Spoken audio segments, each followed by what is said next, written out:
نحمده ونصلي على رسوله الكريم أما بعد أعوذ بالله من الشيطان الرجيم بسم الله الرحمن الرحيم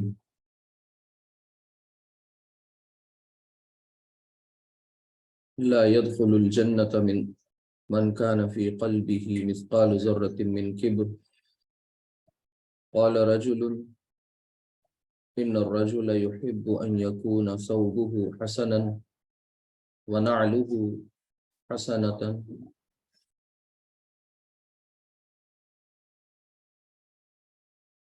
قال إن الله جميل يحب الجمال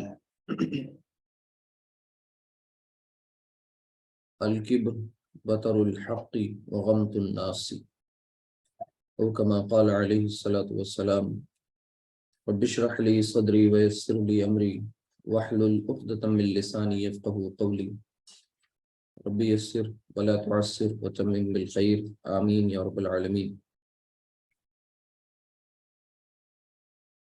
نبی کریم صلی اللہ علیہ وسلم کا ایک فرمان مبارک آپ کے سامنے پڑا ہے۔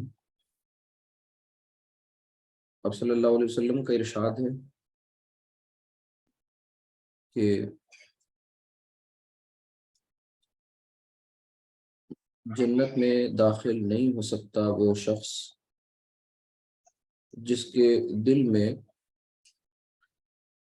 ذرے کے برابر کسی ذرے کے وزن کسی ذرے کے برابر بھی کبر ہوگا۔ من کان فی قلبہ مثقال ذرۃ من کبر۔ پھر آپ صلی اللہ علیہ وسلم سے پوچھا گیا، ایک شخص نے کہا کہ فقال رجل، کسی شخص نے پوچھا کہ ان الرجل، ایک ایسا شخص ہے جو یہ پسند کرتا ہے یحب ان یکون ثوبہ حسنا، کہ اس کا لباس اچھا ہو، اور وہ یہ بھی چاہتا ہے، وہ یہ بھی پسند کرتا ہے ونعلہ حسنۃ، کہ اس کے جوتے اچھے ہوں۔ یعنی اس نے یہ بات حیرانی سے پوچھی کہ اگر کوئی ایسا پسند کرے کہ اس کا لباس اچھا ہو، اس کے جوتے اچھے ہوں، تو اس کا کہنے کا مطلب تھا کیا یہ بھی کبر ہوگا؟ تو آپ صلی اللہ علیہ وسلم نے فرمایا کہ ان اللہ جمیل یحب الجمال، کہ اللہ سبحانہ وتعالیٰ جو ہے وہ خود خوبصورت ہے اور وہ خوبصورتی کو پسند کرتا ہے۔ یعنی کہنے کا مطلب یہ تھا کہ اچھا لباس پہننا، اچھی چیزیں اختیار کرنا یہ کبر نہیں ہے، بلکہ آپ صلی اللہ علیہ وسلم نے کبر کی ڈیفینیشن بتائی۔ وہ ڈیفینیشن کیا بتائی کہ الکبر بطر الحق وغمط الناس، کہ کبر یہ ہے، جو یہ دو کنسٹرکشن بتائی جا رہی ہیں، بطر الحق وغمط الناس۔ تو بطر الحق کا مطلب ہوتا ہے کہ حق کو حق جان کر اس کا انکار کرنا، اور غمط الناس کا مطلب ہے کہ لوگوں کو حقیر سمجھنا، لوگوں کو کمتر سمجھنا۔ یعنی اگر کبر کچھ ہے تو وہ کبر کی جو علامات بتا دی گئیں یا کبر کی جو ڈیفینیشن ہے وہ رسول اکرم صلی اللہ علیہ وسلم نے بتا دی۔ لوگوں کو جو اشکال ہوا تھا کبر یعنی تکبر، گھمنڈ کے حوالے سے، ایروگنس، اس کے حوالے سے لوگوں میں جو ایک اشکال پیدا ہوا اس کو دور کر دیا اور ایک ریئل جو اس کی ڈیفینیشن تھی وہ دے دی۔ تو یہ جو حدیث پڑھی گئی ہے اس کا ہمارے سبق سے خاص تعلق ہے، مناسبت ہے۔ ہم سب مرکب اضافی پڑھ رہے ہیں، اور مرکب اضافی کل شروع ہوا ہے، اور میں نے کہا تھا کہ یہ سب سے زیادہ استعمال ہونے والا مرکب ہے، لہٰذا اس میں کئی چیزیں ابھی آپ کو اور پڑھنی ہیں، تو آج بھی انشاءاللہ اسے ہم لوگ پڑھیں گے، اس میں کچھ چیزیں۔ تو چلتے ہیں اسکرین کی طرف، اور وہاں پر آپ کو اس سے ریلیٹڈ یہ سمجھنا ہے کہ یہ جو کنسٹرکشنز ابھی آپ کے سامنے پڑھی ہیں نا حدیث کی، ان کو پہچاننا ہے کہ آپ نے جو پڑھا کیا مرکب اضافی، تو اس میں سے وہ جو کنسٹرکشنز سامنے آ رہی ہیں کیا وہ مرکب اضافی کی کنسٹرکشنز ہو سکتی ہیں؟ تو میں لکھوں گا بورڈ پر، آپ اسے پہچانیے گا کہ جو علامات بتائی گئی تھی مرکب اضافی کی کیا وہی اس میں موجود ہیں کچھ، تو وہ دیکھیے گا۔ تو یہ اسکرین شیئر ہو گئی ہوگی پراپر، اور وہ ہم لکھتے ہیں اور آپ لوگ پہچانیں گے۔ سب سے پہلے دیکھیے ایک جو کنسٹرکشن آئی سامنے ہم سب کے، وہ یہی تھی کہ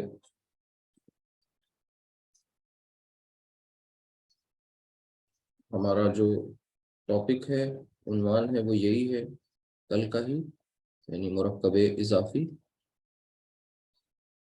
اور مرکب اضافی میں جو ابھی میں آپ کے سامنے میں نے پڑھی ہے ایک حدیث، اس میں سے ہے بطر الحق۔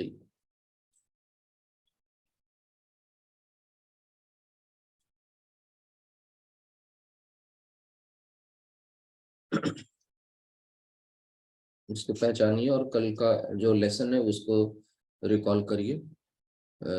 بطر الحق، آپ میں سے کوئی بتا سکتا ہے کہ دیکھیے بطرو، یہ اس پر آپ کو صرف ایک پیش دکھ رہا ہے، اور اس پر الف لام داخل نہیں ہے اس اسم پر، اور ساتھ ہی ساتھ وہ بغیر تنوین کے ہے۔ تو آپ کا شک ہونا چاہیے کہ کیا یہ مرکب اضافی تو نہیں ہے، لیکن اس کو کنفرم تب کریں گے جب آگے کا جو لفظ ہے، جو اسم ہے الحق، وہ آپ کو مجرور دکھ جائے، یعنی آگے وہ مجرور دکھ رہا ہے، تو یہ دونوں چیزیں ایک ساتھ جمع ہوئی جب، تو یہ یقینی بات ہو گئی کہ یہ اپنے گرامر کے رولز کے اعتبار سے یہ مرکب اضافی بطر الحقی۔ اسی طریقے سے دوسرا ہے غمتن ناسی، غمتن ناسی، اس پر بھی اگر آپ غور کریں تو یہ بھی کیا ہے کہ غمتو الغمتو نہیں کہا گیا، غمتن نہیں کہا گیا، یعنی تنوین بھی نہیں ہے، معرف باللام بھی نہیں ہے، الف لام بھی نہیں داخل ہے اس پر، اور اگر جو آپ کا اسم ہے وہ مجرور ہے، تو یہ دونوں باتوں نے یہ بات طے کر دی کہ یہ دونوں ہی مرکبات مرکب اضافی ہیں۔ اور میں نے جیسا کہ آپ کو اس کا مفہوم بھی بتا دیا کہ بطر الحقی کا مطلب ہے حق کا انکار کرنے والا، حق کو جان کر انکار کرنے والا، غمت الناسی، اور لوگوں کو، الناس کا مطلب لوگوں کے لیے لفظ آتا ہے الناس، لوگوں کو کا حقیر سمجھنا، یعنی لوگوں کو حقیر سمجھنا، ان کو کمتر جاننا، ان کو کوئی خاطر میں نہ لانا۔ اب یہاں سے دیکھیے حق کا انکار کرنا کیا ہوتا ہے کہ جب آپ پر حق واضح ہو جائے، ایک یہ ہے کہ کسی کو حق ابھی پتہ ہی نہیں ہے، الحق اس تک پہنچا ہی نہیں ہے، وہ غفلت کی زندگی گزار رہا ہے، اور وہ انکار کرنے والا اس طرح کا نہیں ہے جنہوں نے واقعی حق کو حق پہچان لیا، حق کا حق ہونا جان لیا۔ جیسے ابو جہل کے بارے میں آتا ہے کہ اس سے ایک دفعہ کسی نے پوچھا تنہائی میں کہ بھئی تو کیوں ایمان نہیں لے آتا ہے، کیا واقعی تو رسول کو محمد رسول اللہ صلی اللہ علیہ وسلم کو رسول نہیں مانتا؟ تو کہنے لگا نہیں، بالکل درست بات ہے ان کی، وہ ہیں اللہ کے رسول۔ تو پھر سوال پوچھا گیا حیرت کے ساتھ کہ آخر کیوں نہیں مان لیتے ہو، کیا حرج ہے؟ تو کہنے لگا کہ اب تک ان کا جو خاندان ہے، ان کے لوگوں نے، انہوں نے جس طریقے سے بڑھ چڑھ کر کے حاجیوں کی خدمات کی ہے، یعنی خیر کے کام کرتے رہے ہیں یہ لوگ، تو ہم ان سے کہیں کسی معاملے میں پیچھے نہیں رہے ہیں، ہم نے بھی وہ ساری چیزیں کی ہیں۔ اب ان کی قیادت کو تسلیم کر لینا، ان کی لیڈرشپ کو مان لینا، ان کو رسول جان لینا، یعنی گویا کہ خود کو ان سے چھوٹا سمجھ لینا ہے۔ ان کے زیر اثر ہو جانا ہے، تو یہ نہیں ہوگا، تو اس کا مطلب وہ حق کو حق جان کر کے اس کا ہٹ دھرمی کی وجہ سے، تعصب کی وجہ سے وہ متاثر ہو گیا اور پھر اس نے انکار کر دیا۔ یہ ہے دراصل بطر الحقی کی مثال۔ اور غمت الناس، یہ اصل بطر الحقی آتا ہی وہاں پر ہے جب انسان غمت الناس کا شکار ہو جائے، یعنی اسے خود کی سپیریورٹی زیادہ عزیز ہو، وہ دوسروں کو انفیریئر سمجھ رہا ہو اور ان کو خاطر میں نہ لائے۔ یہ اصل میں انسان کے اندر پھر اپنی جو ریزننگ ہے، لاجک ہے، سوچنے سمجھنے کی صلاحیت ہے، اسے کہیں نہ کہیں یہ ختم کر دیتا ہے۔ کون سا مرض؟ یہی کہ دوسروں کو اپنے سے چھوٹا سمجھنا، ان کو حقیر سمجھنا، کمتر سمجھنا، ان کی عزت اور ان کی توقیر نہ کرنا۔ تو یہ انسان کے اندر پھر بہت خرابیاں لے کر آتا ہے۔ اس میں سے ایک بڑی خرابی یہ ہے کہ پھر انسان سچ اور حق کا انکار کرنے والا بن جاتا ہے۔ اگر وہ بات اسے سمجھ میں بھی آ جائے، لیکن وہ اس کے ذہن میں یہ بات رہتی ہے کہ ہم ان سے کیوں جانیں، ہم ان کی بات کیوں مانیں۔ یہی کچھ بات آپ دیکھیے ابلیس لعین نے بھی کری تھی، کبر کا شکار ہوا تھا وہ، تکبر کا، اور اس نے اللہ سبحانہ وتعالیٰ نے جب سجدے کا حکم دیا تو فسجدو، سب کے سب سجدے میں گر گئے الا ابلیس، سب نے سجدہ کیا، ابلیس نے نہیں کیا۔ تو جب اللہ نے اس سے پوچھا تھا، سورۃ الاعراف میں یہ واقعہ تفصیل سے آیا ہے، تو اس سے پوچھا گیا کہ بھئی یہ تو نے ایسا کیوں نہیں کیا؟ تو اس نے یہی کہا تھا کہ انا خیر منہ، میں بہتر ہوں کس سے؟ اس سے، یعنی حضرت آدم علیہ السلام سے۔ اور اس نے دلیل کیا پیش کی تھی کہ خلقتنی من نار وخلقتہ من طین، کہ آپ نے یعنی اللہ نے مجھے جو ہے وہ آگ سے پیدا کیا ہے۔ یہ بھی تسلیم کر رہا ہے کہ اللہ نے پیدا کیا ہے، لیکن ساتھ میں یہ کہہ رہا ہے کہ آگ سے مجھے پیدا کیا گیا، مجھے پیدا کیا آپ نے، اور آدم کو مٹی سے پیدا کیا۔ تو آگ چونکہ بلندی و برتری کی طرف جاتی ہے، وہ زیادہ سپیریئر ہے کس سے؟ مٹی سے۔ تو کوئی ایک سپیریئر چیز ایک انفیریئر چیز کے سامنے کیوں جھکے؟ اس کا اپنا لاجک یہ تھا، اور بس اس پر وہ ڈٹ گیا، جم گیا۔ پھر باقی پورا واقعہ تفصیل سے بہت 7 مقامات پر قرآن میں یہ آیا ہے، سورۃ الاعراف میں سب سے زیادہ تفصیل سے آیا ہے۔ تو وہاں بھی وہ کس چیز کا شکار ہے؟ غمت الناس، لوگوں کو حقیر جاننا، ان کو کمتر سمجھنا، یہ اصل میں، اور کبر، اور پھر اس نے بطر الحقی کا وہ بھی شکار ہو گیا کہ کیا وہ حق نہیں، وہ تو عبادت گزار تھا، وہ تو جنوں میں سے جن تھا، لیکن وہ مقربین میں سے تھا۔ اور پھر اس کے بعد آپ دیکھیے اس کے ساتھ کیا ہوا، اس نے اللہ سے مہلت مانگی، اللہ نے اسے مہلت دی، اور پھر اس کے بعد اس نے اللہ سے وعدہ کیا، اور وہ وعدے پر آج تک اپنے کاربند ہے، محنتیں کر رہا ہے، کوششیں کر رہا ہے، اس کے رزلٹ بھی مل رہا ہے، اس کی پارٹی بڑھتی جا رہی ہے روز بروز، اس کے پارٹی کے ممبرز بڑھتے جا رہے ہیں۔ تو یہ ہے دراصل بطر الحقی اور غمت الناسی۔ اچھا لباس پہننا یہ غلط نہیں ہے، یہ کہیں سے کبر نہیں۔ ہاں، اگر لباس پہن کر کے یہ سوچ لینا کہ اب ہمارا لباس بہتر ہے، باقی سب کا لباس کمتر ہے، میری گاڑی اچھی ہے، باقی سب کی گاڑی خراب ہے، میری چیزیں بہتر ہیں، باقی لوگوں کی چیزیں کمتر ہیں، تو وہی چیز آ گئی پھر، یہ بھی غمت الناس۔ تو اللہ تعالیٰ سے دعا ہے کہ اللہ تعالیٰ ہم اس مرض سے اللہ ہمیں بچا لیں۔ کون سا؟ یہی بطر الحقی و غمت الناس۔ کیونکہ اس کا جو بارے میں جو بتایا گیا نا کہ کبر، کہ کسی کے، ہاں اب اس کے تعلق سے بھی سمجھ لیجئے کہ کبر کے تعلق سے کیا بتایا نبی کریم صلی اللہ علیہ وسلم نے، یہ بتایا کہ ان لا يدخل الجنت من كان في قلبه مثقال ذرة من کبر۔ تو یہ نہیں کہا کہ بہت زیادہ جس کے دل میں کبر ہو، بلکہ یہ کہا کہ مثقال ذرۃ۔ اب یہاں پر اس کے مقابلے میں ہم یہ لکھنے جا رہے ہیں، اس کو دھیان سے دیکھیے گا، اسی حدیث کے اور الفاظ ہیں انہیں بھی دیکھیں گے۔ تو یہ لفظ مثقال، اب دیکھیے یہ حدیث کا ٹیکسٹ آپ کے سامنے آ رہا ہے، مثقالو، اور پھر آگے ذرۃ، مثقال ذرۃ. غور کریں گے آپ لوگ جو پڑھا ہے مرکب اضافی میں اس کے حوالے سے. مثقالو، دیکھیے یہاں پر مثقالو یہ ایک پرٹیکولر ورڈ ہے جو بغیر تنوین کے ہے، یہاں پر مثقال نہیں کہا گیا. پھر اسی طرح الف لام اس پہ داخل نہیں ہے، مثقالو. اور آگے ذرۃ جو دوسرا اسم ہے وہ دیکھیے حالت جر میں ہے.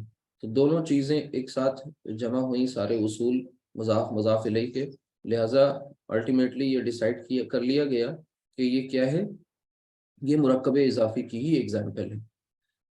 اب اسے سمجھ لیجئے اچھی طرح کہ اس کا مطلب کیا ہوتا ہے. مثقال ذرۃ، ذرہ عربی زبان میں کہتے ہیں، جیسے ہماری لینگویج میں ذرہ بہت چھوٹے سے پارٹیکل کو بولتے ہیں ذرہ، ٹھیک.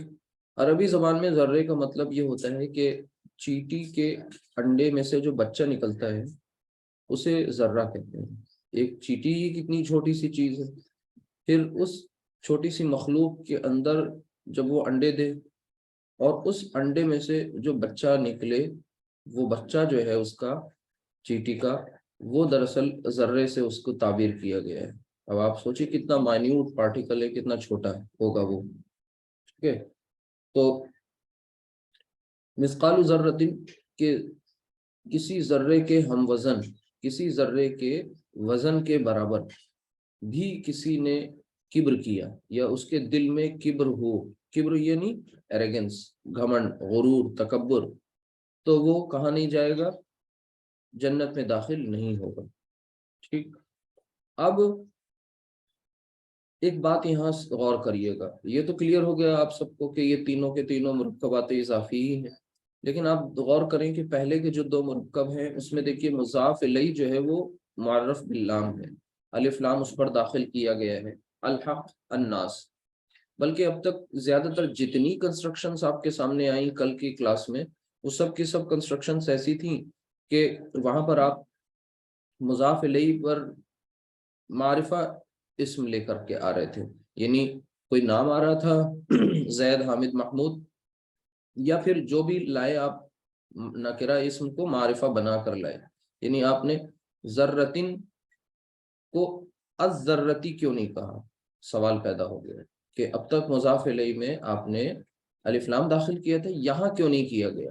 تو یاد رکھیے گا کہ مضاف الیہ پر الف لام داخل کرا جاتا ہے، یہ ایک نارمل پروسیس ہے، یعنی ایب نارمل نہیں، یہ ریگولر ایک کرنے کا کام ہے، آپ کریں گے. لیکن جب کبھی عرب جو ہے اپنے نارمل ٹریک سے ہٹ کر کے کچھ الگ کرے تو سمجھ جائیے دیر از سم تھنگ ویری امپورٹنٹ. پھر وہاں پر کچھ ضرور کوئی اہم بات کہی جا رہی ہے، تو وہ اہم بات کیا ہے اس کو سمجھنا ہے. پھر میں نے میری بات کو سمجھیے دھیان سے، میں نے کہا جب بھی کبھی عربی زبان میں ایک نارمل ٹریک سے ہٹ کر کے ایک عام جو کام ہے رائج، اس کو کرتے کرتے اچانک سے ایک یو ٹرن لیا جائے اور پھر وہاں پر کچھ ڈیفرنٹ کیا جائے، جیسے آپ نے دیکھا نا کہ الحقی الف لام داخل، الناسی الف لام داخل، اس سے پہلے کی کل کی کنسٹرکشنز تھیں. ٹھیک ہے، وہاں پر بھی آپ نے مضاف الیہ میں معرفہ بنا کر اس کو استعمال کیا، یہاں نہیں کیا، الذرتی نہیں کہا، ذرتن کہا. تو یاد رکھیے پھر اس کا مطلب ہو جاتا ہے کہ کچھ خاص بات ہے، کوئی امپورٹنٹ بات ہے، کوئی اہم چیز کہنی مقصود ہے. وہ کیا، جیسے اگر لکھا ہوتا مثقال الذرتی، کیا لکھا ہوتا، مثقال الذرتی. میں لکھ دے رہا ہوں ایک منٹ تو آپ کو سمجھ میں آ جائے کہ دونوں کنسٹرکشن میں فرق کیا ہے، یہ بھی اہم پوائنٹ ہے. مثقال الذرتی، یہاں پر میں الف لام داخل کر رہا ہوں کس پر، الذرتی پر، یہ زال ہے تو اب الذرتی. اب یہ آپ کو پتہ ہے الف لام داخل ہوتا ہے تو یہ زیر ڈبل حرکت سنگل حرکت ہو جاتی ہے، اور بیچ میں یہ حمزہ حمزۃ الوصل ہو گیا. مثقال الذرتی، لام جو ہے وہ ڈائریکٹ زال میں مل رہا ہے کیونکہ زال جو ہے وہ شمسی حرف ہے، قمری حرف نہیں ہے، لہٰذا یہ لام بھی جو ہے وہ سائلنٹ ہو گیا ہے. ٹھیک ہے، تو مثقال الذرتی. اب ان دونوں میں فرق کیا ہے اسے جان لیجیے. آواز نہیں آ رہی ہے؟ ایک منٹ،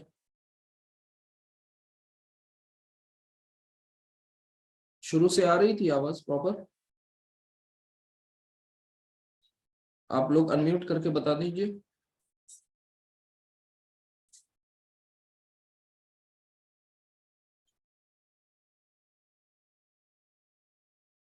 آواز آ رہی ہے؟ اب آ رہی ہے پراپر؟ جی سر۔ اچھا آ رہی ہے؟ جی اب آ رہی ہے۔ جی ٹھیک۔ تو یہ میں کہہ رہا ہوں کہ یہ مثقال الذرۃ، ٹھیک ہے، یہ دونوں میں فرق جان لیجئے۔ دیکھیے جب ہم نے کہا مثقال الذرۃ تو اس کا مطلب ہو گیا ذرے کے وزن، مطلب ذرے کے ہم وزن، ذرے کے وزن کے برابر۔ اور جب نکرہ استعمال کیا، جب نکرہ مضاف الیہ کو نکرہ لے کر کے آئے، تو اب یہاں پر ترجمے میں کسی یا کوئی کا اضافہ ہو جائے گا، مطلب کسی ذرے کے ہم وزن، کوئی بھی ایک ذرے کے ہم وزن بھی، یعنی کہ کوئی اسپیسیفک ذرہ، ٹھیک ہے، نہیں، کوئی بھی ایک ذرہ، کسی بھی ذرے کے ہم وزن۔ تو یہاں پر یہ جو اثر آپ دیکھ رہے ہیں، یہ جو ہے کسی اور کوئی کا جب مفہوم آ جائے گا تو اس کا مطلب یہ ہو گیا کہ یہ عرب کچھ سم تھنگ امپورٹنٹ کچھ کہنا چاہ رہے ہیں، اس لیے انہوں نے مضاف الیہ کو نکرہ استعمال کیا ہے، معرفہ استعمال نہیں کیا۔ اس کی اور بھی ایگزامپلس دیکھ سکتے ہیں۔ ایک حدیث میں آپ صلی اللہ علیہ وسلم نے فرمایا کہ کن فی الدنیا کأنک غریب او عابر سبیل، کن فی الدنیا یعنی دنیا میں ایسے رہو، کأنک غریب جیسے کہ تم کوئی غریب ہو۔ تو اب عربی زبان کا جو غریب ہے، دراصل وہ غریب کا مطلب ہوتا ہے اسٹرینجر، اجنبی، اور ویسے بھی اردو میں غریب جو ہوتا ہے وہ اجنبی ہی ہوتا ہے۔ تو غریب ہمارے یہاں جو ہے وہ جس کے پاس مال نہ ہو، اسباب نہ ہو، اسے غریب کہتے ہیں۔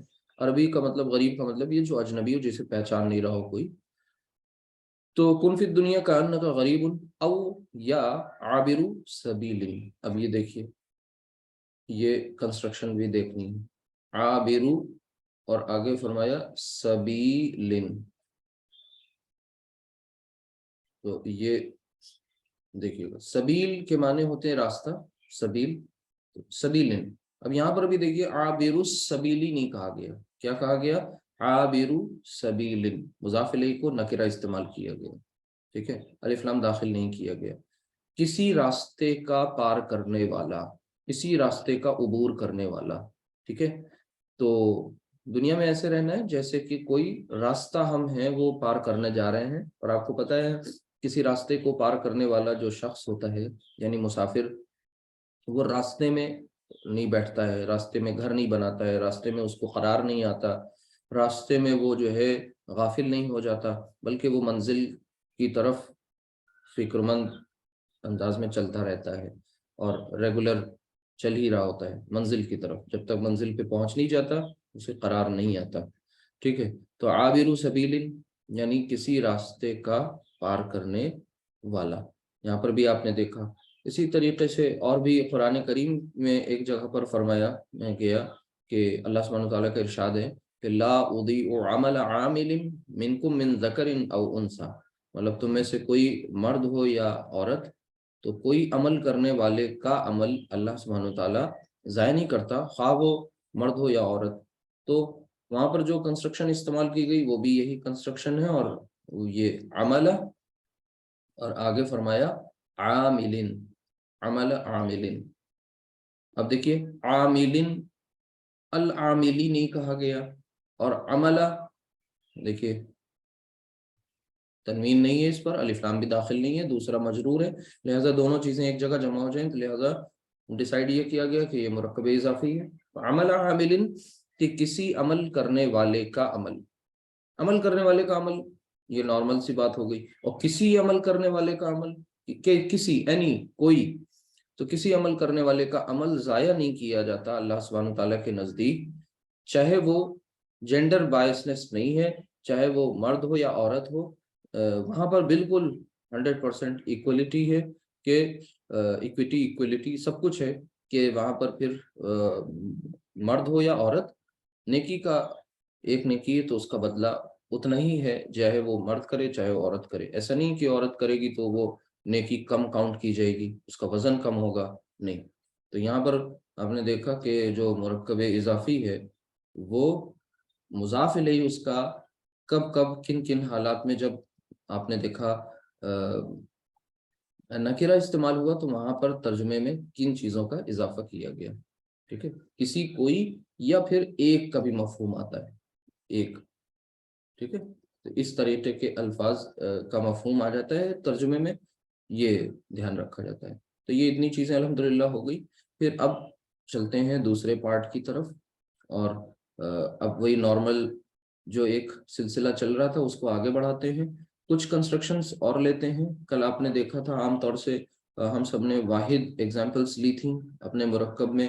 آج ہم کچھ تھوڑا سا چینج کرتے ہیں چیزوں کو. جیسے مثال کے طور پر کل آپ نے پڑھا تھا کہ زید کی کتاب، ٹھیک ہے، اور زید کی اگر دو کتابوں کی بات ہو جائے، ٹھیک ہے، ہم کہتے ہیں حامد کی کتاب یا حامد کا قلم. ٹھیک، تو آپ کیا کریں گے؟ حامد کا قلم کچھ مشکل کام نہیں ہے، آپ لوگ آرام سے اسے کنسٹرکٹ کر لیں گے کہ قلم قلم حامد، قلم حامد. کلیئر ہو گیا کہ یہ مرکب اضافی بن گیا کہ حامد کا قلم. اگر ہمیں کہنا ہے حامد کے دو قلم تو اب ہم کہیں گے قلمانی، قلمانی. اب آگے کیا قلمانی لکھ سکتے ہیں؟ یہاں نہیں لکھ سکتے. دو قلم کو واقعی قلمانی کہتے ہیں، لیکن اس پر مضاف کے قاعدے اپلائی ہوں گے. تو مضاف کا قاعدہ یہ ہے کہ الف لام نہیں لانا، نمبر ایک. دوسرا یہ ہے کہ تنوین نہیں آئے گی. اور ایک بات یہ ہے اعراب ہلکا ہوتا ہے، دوسرا قاعدہ. اور اعراب ہلکا ہونے کے ضمن میں دو باتیں ہیں.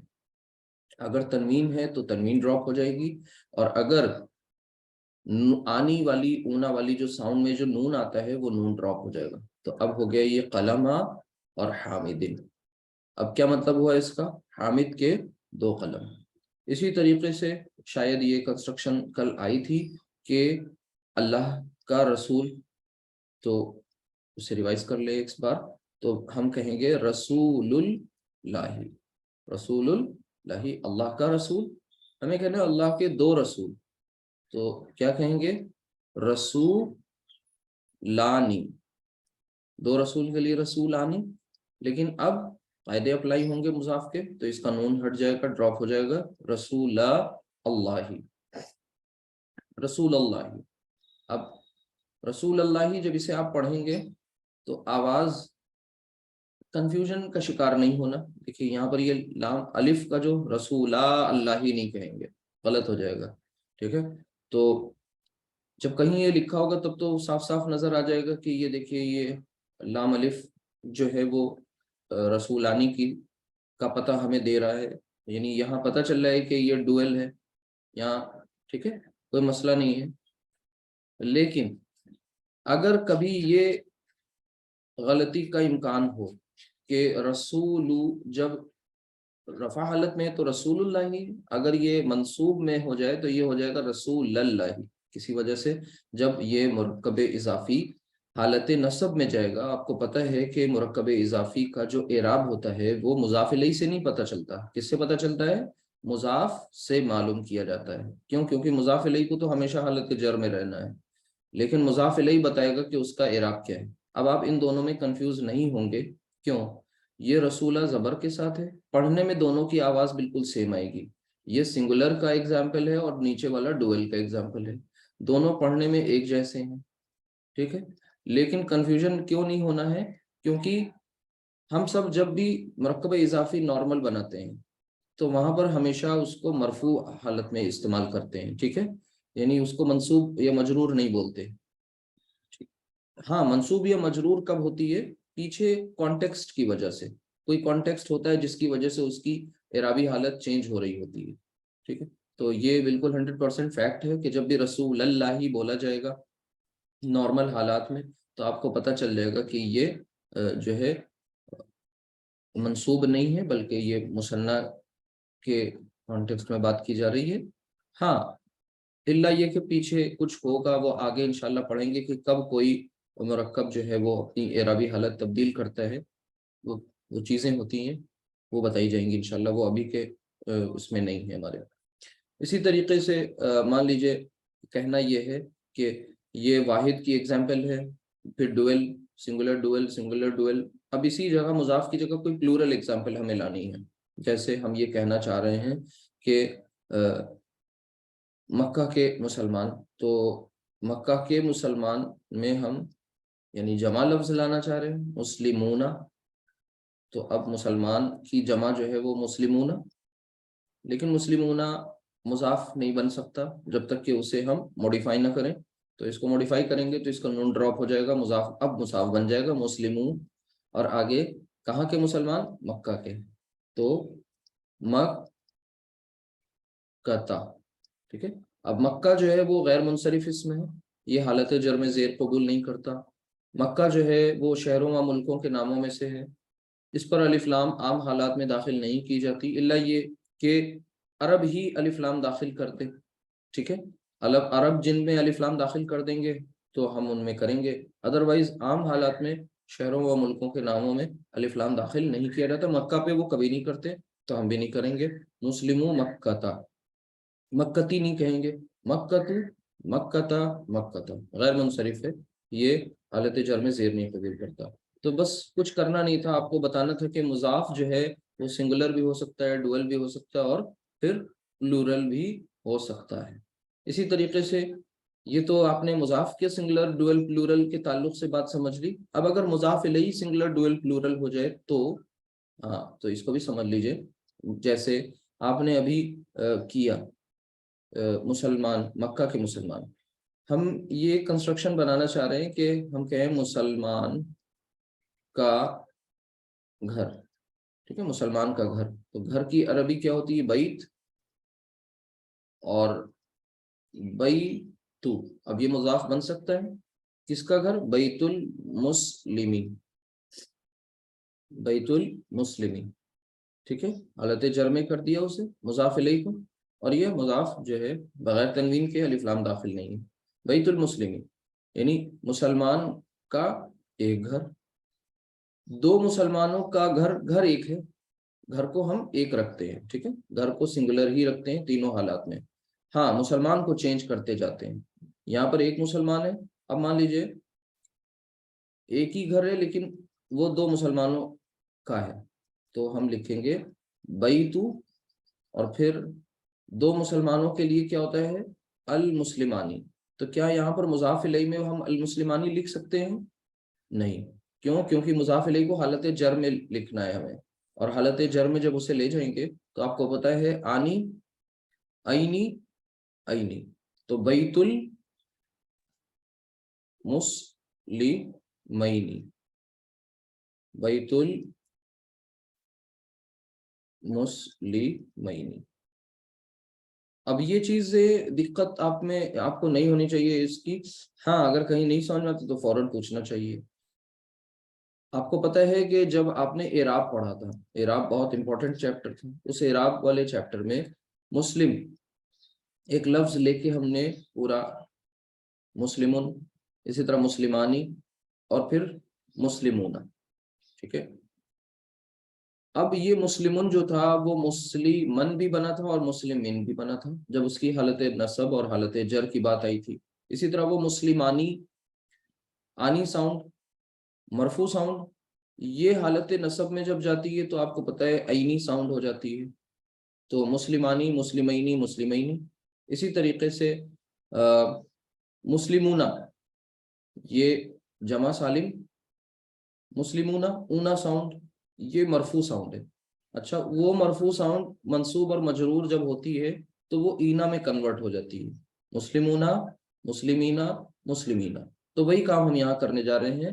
اب گھر ایک ہے لیکن وہ دو مسلمانوں سے زائد ہیں مسلمان جن سے وہ بلانگ کرتا ہے گھر، ٹھیک ہے۔ یہ گھر ایک ہے لیکن یہاں پر ایک مسلمان کا گھر ہے، ٹھیک ہے، یہاں پر دو مسلمانوں کا وہی ایک گھر ہے، اب یہاں پر دو سے زائد مسلمانوں کا گھر ہے، تو ہم لکھیں گے بیت المسلمون۔ کیا بول سکتے ہیں بتائیے؟ بیت المسلمون نہیں کہہ سکتے. کیوں؟ کیونکہ مسلمون جو ہے وہ مرفوع ہے. اس مرفوع کو ہمیں مجرور میں کنورٹ کرنا ہے. کیوں؟ کیونکہ مضاف الیہ کی ڈیمانڈ یہ ہے کہ وہ مجرور ہی آتا ہے. تو مسلمین، یہ بات آ گئی سمجھ میں. تو آپ نے مرکب اضافی میں نہ صرف یہ کہ مضاف کو الگ الگ طرح سے بنا کے دیکھا، اور مضاف الیہ کو بھی، اس کا مضاف الیہ کا بھی جو عدد ہے، نمبر ہے، وہ چینج کیا. اب غور سے دیکھیں تو یہ مسلمین، اچھا یہ مسلمان مسلم جو ہے یہ سنگولر، یہ مسلمینہ یہ ڈویل، اور یہ مسلمینی یہ ڈویل تھا، اور یہ مسلمینہ یہ پلورل ہے. ٹھیک. تو اب یہ singular dual plural normal case میں مسلمون، زیادہ سے زیادہ المسلمون، پھر اس کے بعد المسلمانی، المسلمون. لیکن وہ اپنی نارمل فارم سے چینج ہوئے، اور وہ نارمل فارم جو ہوتی ہے وہ مرفوع فارم ہے، اور مرفوع سے وہ منصوب یا مجرور بنتے ہیں کب؟ جب ڈیمانڈ آتی ہے.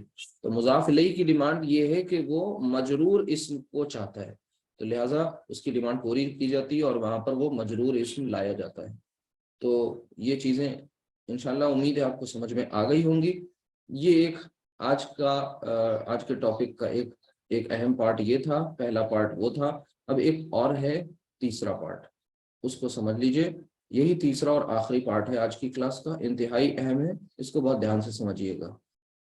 مرکب اضافی میں اب تک آپ نے دیکھا تھا کہ نارمل کنسٹرکشنز اس طرح سے تھیں کہ زید کا قلم، زید کا گھر، ٹھیک ہے، زید کی کتاب، زید کی کرسی، حامد کا گھر، ٹھیک ہے، حامد کی کتاب.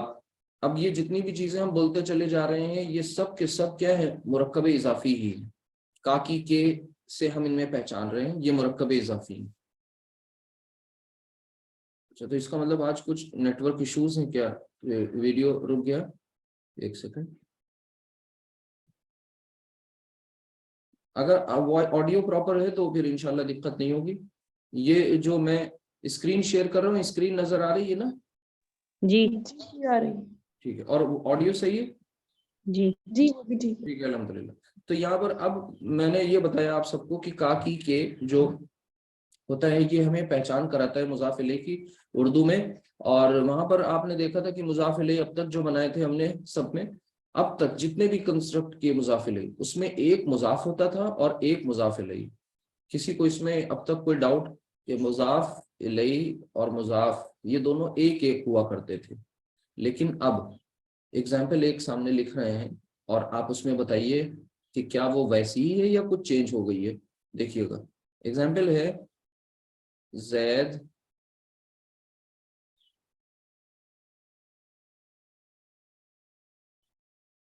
زید کے گھر کا دروازہ. بتائیے، زید کے گھر کا دروازہ، اتنا تو کنفرم ہے کہ یہ بھی مرکب اضافی ہی ہے. ٹھیک ہے. لیکن اب یہ پتا چلا کہ یہ مرکب اضافی ویسا نہیں ہے جیسا پہلے ہوا کرتا تھا زید کا گھر. آپ کی ہو سکتا ہے اگر اسکرین شیئر نہیں ہوگی تو مے بی کہ آپ کا نیٹ ورک کچھ ایشوز ہوں، کیونکہ ایک ہی سسٹر ہے، ان کی طرف سے یہ بات آئی ہے، تو اس کا مطلب آپ کے نیٹ میں کچھ ایشو ہے تو اسکرین نہیں شیئر ہوگی. میری طرف سے تو صحیح ہے. ٹھیک. تو یہ زید کے گھر کا دروازہ. اب یہاں پر آپ نے دیکھا کہ ہے تو یہ مرکب اضافی ہی، لیکن یہ مرکب اضافی جو ہے اب سمپل نہیں ہے. ابھی تک کہ ہم لوگوں نے جتنے مرکب اضافی بنائے تھے وہ سب سمپل تھے، اور سمپل کے مقابلے میں جو لفظ ہے وہ کیا ہے؟ کمپلیکس. تو اب جو ہیں وہ ہم لوگ کمپلیکس مرکب اضافی کو سمجھنے جا رہے ہیں. کمپلیکس.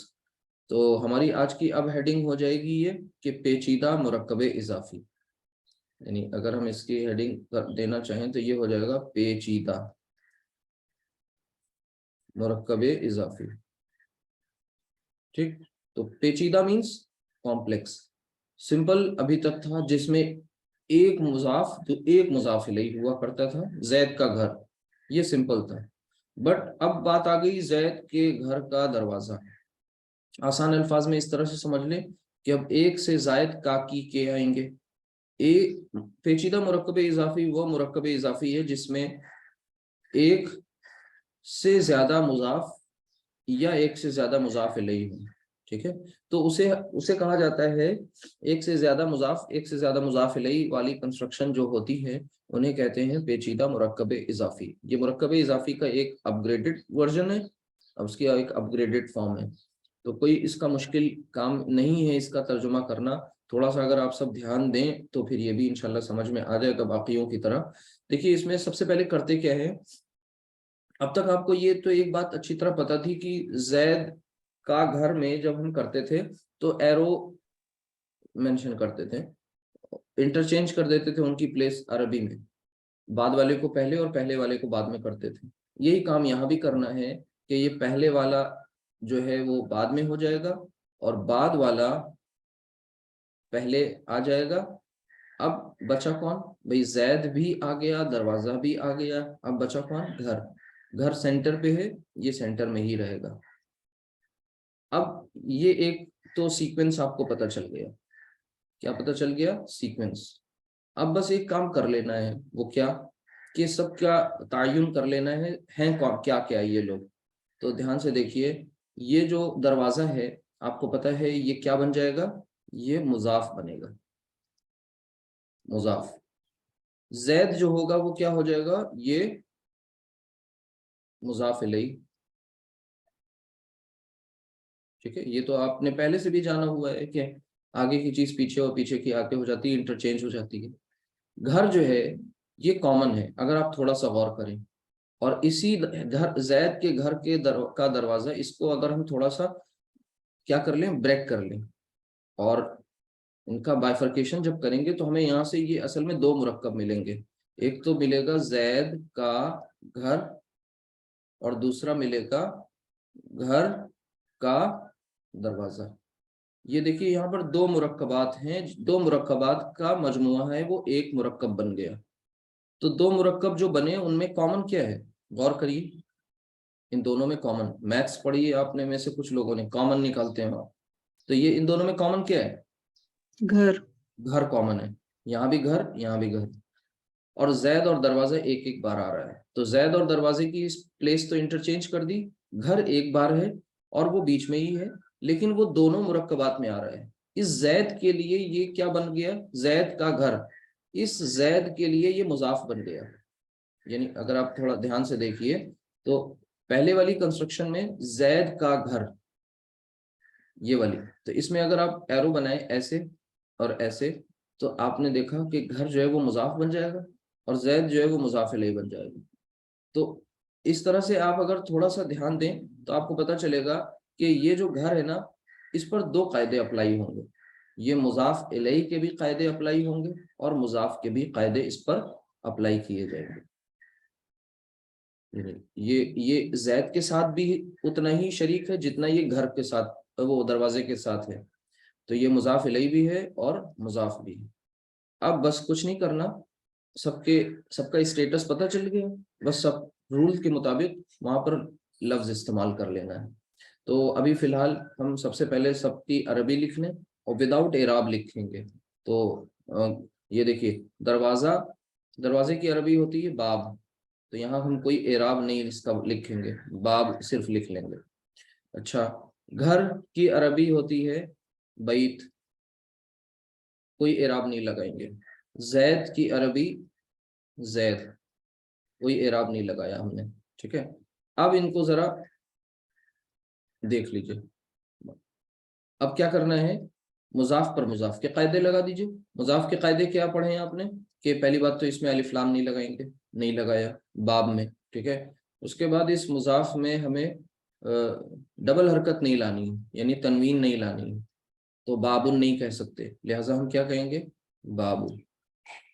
ہو گیا، یہ ڈن، مضاف بن گیا. اچھا، مضاف الیہ کے قاعدے کیا ہوتے ہیں کہ مضاف الیہ حالت جر میں ہوتا ہے، لہٰذا زید کی حالت جر ہے زیدن، یہ کر لیا. اب بچا بیت. بیت کے تعلق سے یہ بتایا گیا ہے کہ اس پر دونوں قاعدے اپلائی ہوں گے، مضاف کے بھی اور مضاف الیہ کے بھی۔ اگر ہم اسے مضاف بناتے ہیں، اگر اسے مضاف بناتے ہیں تو پھر پہلا کام تو یہ الف لام نہیں داخل کر رہے ہیں، دوسرا کام یہ کہ اس پر تنوین نہیں لگا رہے ہیں، یعنی اس پر ہم پیش لگا دیں گے نارملی بیتو، لیکن یہاں پر رک نہیں جائیں گے، بلکہ اب اسے مضاف الیہ کے قاعدے بھی اس پر اپلائی کرنے ہیں، تو بیتو نہیں رہے گا، بلکہ اب یہ مضاف الیہ کہتا ہے کہ مجھے مجرور چاہیے، لہٰذا بیتو سے وہ بیتی کر دیں گے۔ اب یہ سارے قاعدے اس پر اپلائی ہو گئے، بابو بیتی زیدن، ترجمہ کمپلیٹ ہو گیا۔ اب اس کو آپ ویریفائی کرنا چاہتے ہیں تو پیچھے سے ترجمہ کر لیجئے، ادھر سے زید کے گھر کا دروازہ، یہ ہو گیا، تو زید کے گھر کا دروازہ کنسٹرکشن آپ کی مکمل ہو گئی، آپ نے یہاں ترجمہ کر لیا، کوئی مشکل کام نہیں تھا۔ ہاں کمپلیکس ہے تو تھوڑا سا کمپلیکس ہے فرسٹ ٹائم اگر آپ دیکھ رہے ہیں، ایک اور ایگزامپل کریں گے تو شاید آسان انشاءاللہ لگنے لگ جائے، تو اور دو ایک ایگزامپلس جلدی جلدی کر کے اسے فنش کر دیتے ہیں ہم۔ تو اب اسی طریقے سے اور ایک ہمارے پاس کنسٹرکشن ہے کہ بے شمار کنسٹرکشنز ہو سکتی ہیں، پہلے ایک بار اسی انداز میں کر لیں جیسے ہم کہیں اللہ کے رسول کی دعا، تو اللہ کے رسول کی دعا، سب سے پہلا کام جلدی جلدی ایک دو بار ایرو بنائیں گے، اس کے بعد ایرو نہیں، نارملی آپ کو سمجھنا ہوگا، دعا یہ ادھر آ جائے گا، اللہ ادھر لے آئیں گے، رسول سینٹر پہ ہی رہے گا، ٹھیک ہے۔ تو اب دعا مضاف، ٹھیک ہے، یہ بھی آپ کو پتہ ہے، اس پر دو قاعدے اپلائی ہو رہے ہیں رسول پر، اور دعا جو ہے وہ مضاف ہے، تو لکھ لیں چلیے، اور یہ کیا ہے مضاف الیہ، اور یہ مضاف الیہ دونوں ہیں، تو دھیان سے دیکھیے گا سارے رولز۔ دعا مضاف بنانے کے لیے الف لام نہیں لگا سکتے تو کیا لکھیں گے دعاء، ٹھیک ہے، دعاء نہیں کہہ سکتے، دعاء، قاعدے اپلائی ہو گئے۔ اللہ کو مجرور کریں گے تو حالت جر میں تو یہ ہو جائے گا اللہ ہی، اللہ ہی، ڈن۔ اب رسول لفظ ہے، اس پر دونوں قاعدے اپلائی کرنے ہیں، دونوں قاعدے کیسے اپلائی کرنے ہیں؟ پہلا جو ہے، پہلا قاعدہ یہ کہ بھئی مضاف کے قاعدے یہ ہیں کہ رسول نہیں کہنا ہے، الرسول نہیں کہنا ہے، آپ کو رسول، ایک قاعدہ تو اپلائی ہو گیا، لیکن ابھی یہاں پر رک گئے اور چھوڑ دیا تو غلط ہو جائے گا، بلکہ اب اسے آپ کو کیا کرنا ہے مضاف الیہ بھی اس پر اپلائی کرنا ہے، تو مضاف الیہ کہتا ہے حالت جر میں چاہیے اس کو اسم، تو یہ رسولو سے کیا ہو گیا رسولی۔ اب آپ پڑھیے دعاء رسول اللہ، ادھر سے آپ اسے چیک کر لیجئے، ویریفائی کر لیجئے، تو یہ ہو گیا اللہ کے رسول کی دعا، تو اس طرح سے آپ نے ایک اور دیکھ لیا، ایک اور آپ کنسٹرکشن کر لیں، اور بعد میں اس کی آپ ریکارڈنگ وغیرہ دیکھ کر کے وہاں سے آپ نوٹس وغیرہ بھی اچھی طرح بنا سکتے ہیں، اور مضبوطی تبھی آئے گی جتنی زیادہ آپ میں سے جو محنت کریں گے آگے ان کے لیے اتنی ہی آسانیاں ہوں گی۔ مثال کے طور پر ہم لکھیں کہ اللہ کے فضل کی علامت، اللہ کے فضل کی علامت، میں نے کہا مرکب اضافی بہت استعمال ہوا ہے، بہت، تو آپ دیکھیے کبھی آئندہ انشاءاللہ، تو اس میں آپ کو بالکل بھی ان کو لائٹلی نہیں لینا۔ اللہ کے فضل کی علامت، ایک بار ہم اور ایرو بنا دیتے ہیں اور آپ کو تاکہ ذہن میں اچھی طرح یہ بات سمجھ میں آ جائے۔ علامت جو ہے وہ یہ مضاف، اللہ مضاف الیہ، اور فضل یہ مضاف الیہ بھی ہو گیا اور مضاف بھی، دونوں قاعدے اس پہ اپلائی ہو گئے، تو کچھ مشکل کام نہیں ہے۔ علامت، علامت کو عربی میں لکھیں علامتو، علامتو، علامتن نہیں کہیں گے اور العلامتو بھی نہیں کہہ سکتے، دونوں باتیں، دونوں سے پرہیز کرنا ہے۔ ایک بات یہ کہ تنوین نہیں لانی اور ساتھ ہی ساتھ الف لام داخل نہیں کرنا، دونوں قاعدے اپلائی کر دیے علامتو۔ اب اس کے بعد اللہ، اللہ لفظ کو ہم نے مضاف الیہ بنایا تو اسے حالت جر میں لے جائیں گے تو نارملی وہ کیا ہو جائے گا اللہ ہی، دونوں چیزیں ہو گئی ڈن۔ بیچ میں رہ گیا فضل، فضل کو حالت جر میں کریں گے نہیں، اس طرح سے نہیں، پہلے اس پر مضاف کے قاعدے اپلائی کر لیں. تو یہ فضلو، پھر مضاف الیہ کے قاعدے فضلی. علامت فضل اللہ، علامت فضل اللہ، چیک کر لیا، یہ بن گیا مضاف الیہ. ٹھیک ہے، اللہ کے فضل کی علامت. اب آپ بتائیں کوئی آپ میں سے ٹرائی کریں جلدی سے. ہم لکھ رہے ہیں بدلے کے دن کا مالک. بتائیے، بدلے کے دن کا مالک.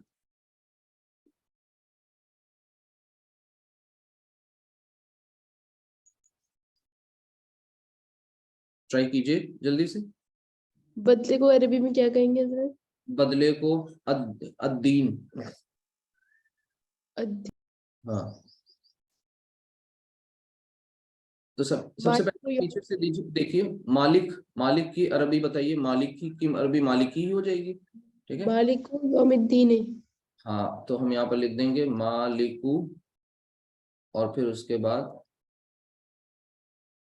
لاسٹ میں لکھ دیں گے الدینی، ہے نا، الدینی. اور پھر دن، دن کو کیا کہتے ہیں؟ یوم. یوم پر دونوں قاعدے اپلائی ہوں گے تو یومی. تو مالکو یوم الدین. ٹھیک ہے، اسی طریقے سے اللہ کے رسول کی اطاعت بتائیے. اللہ کے رسول کی اطاعت، جی بتائیے. اطاعت رسول اللہ. ماشاء اللہ، ٹھیک ہے. اطاعت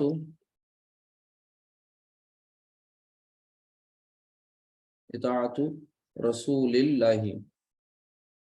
پیچھے کے سارے اسٹیپس دیکھ لیں گے آپ لوگ تو انشاءاللہ دقت نہیں آئے گی. اطاعت رسول اللہ، رسول اللہ کہہ دیں گے غلط ہو جائے گا، رسول اللہ. ٹھیک ہے، یہ ہو گیا. اس طریقے کی اور بھی ایگزامپلس ہو سکتی ہیں پریکٹس کے لیے. جیسے